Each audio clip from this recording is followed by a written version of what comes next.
Well, I'm in mobile repair with you here, whining and complaining about some of these shops that are turning out dismal work, doing a terrible job, that don't know what they're doing, that are billing for parts that they're not putting in the truck. And I'm over it. I am tired of these shops that sell these parts on these invoices or on these receipts to these customers that are not in the vehicle. Whether that's the gasket kit on this truck or an oil line. No, not on this truck. And a bunch of other things that were in the invoice from the previous shop. The previous shop in this case was a shop over in Riverton, Wyoming.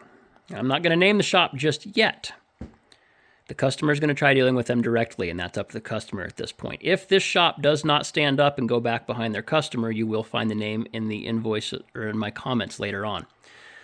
And you'll be welcome to call that shop or avoid that shop at all costs at that point. So let's talk about this one. This truck's a 2003 early 6.0, true early 6.0.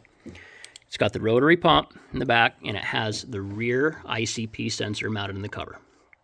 So it had a new high-pressure oil pump. It had gaskets, and it had this, and it had that on the invoice, had a new IPR valve, and this list of parts. Well, it only made it about 3,000 miles, and the O-ring right here failed. Well, that failed because it wasn't replaced. Because that O-ring would have been part of the gasket kit that they said was on the invoice for this cover.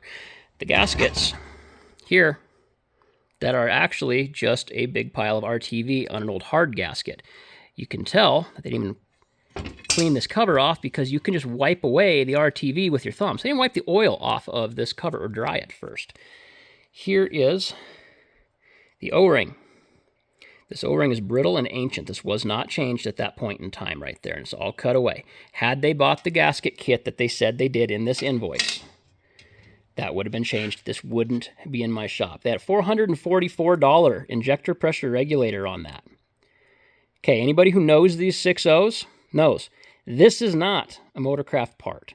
And if it had been a Motorcraft part, the resale price at the date of this invoice was $303.80. I sell them enough. I keep 2 in stock on my service truck or in my shop.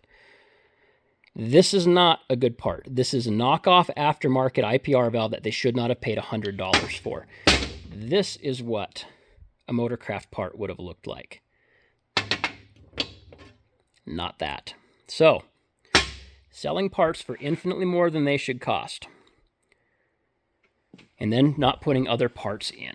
So then let's go back to the next set of issues here. If you looked at any of my other videos, or you're free to go back and look at them here in a little bit, there's a short about a missing bolt. There was a bolt that was mismatched in a 6.0 not long ago in the coolant reservoir. And in that coolant reservoir, there's supposed to be 2 bolts up on the top. Well, one of them didn't look the same, and I caught that as it was coming apart and found that inside of the intake port had been in there for who knows how many miles inside of the intake waiting to go down and jam a valve and destroy the engine.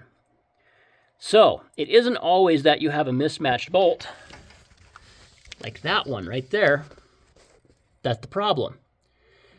That bolt has 3 washers stacked underneath of it, and it's rusty. Tell me how you have a rusty bolt inside of this right here. Okay, well, let's just take a step back. It's just a rusty bolt. There's no big deal. It's okay.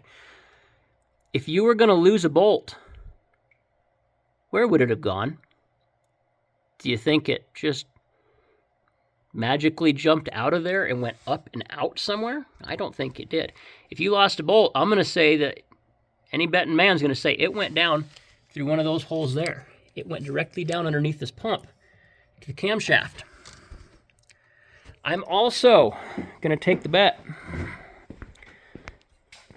that has something to do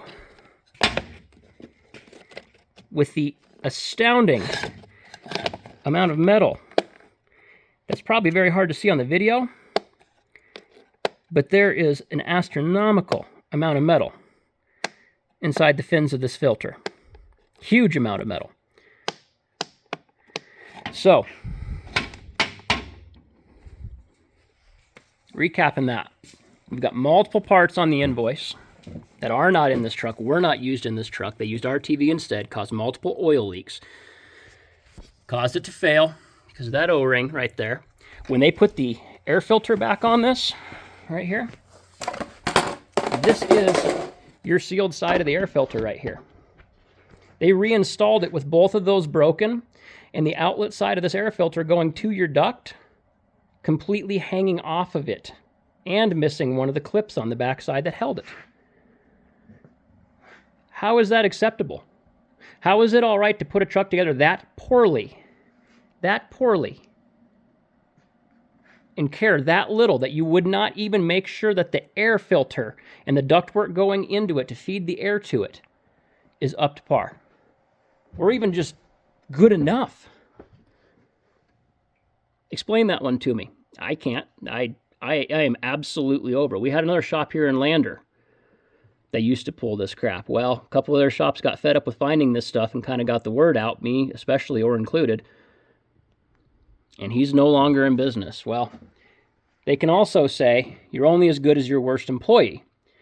If you have an employee who is this bad and doing this poor a work and lying to you, you should have been holding his hand or firing him in the first place, so this still comes back on the business owner. I've had employees that have tried this stuff in the past. The customer was absolutely taken care of 100%.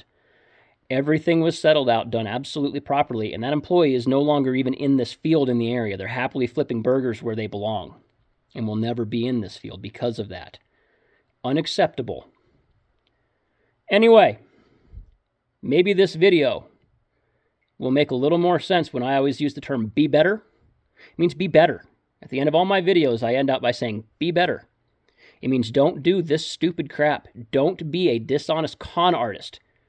Do not make people think that when they walk into a mechanic shop, they're getting their necks bending over. Okay? Take care of your customers.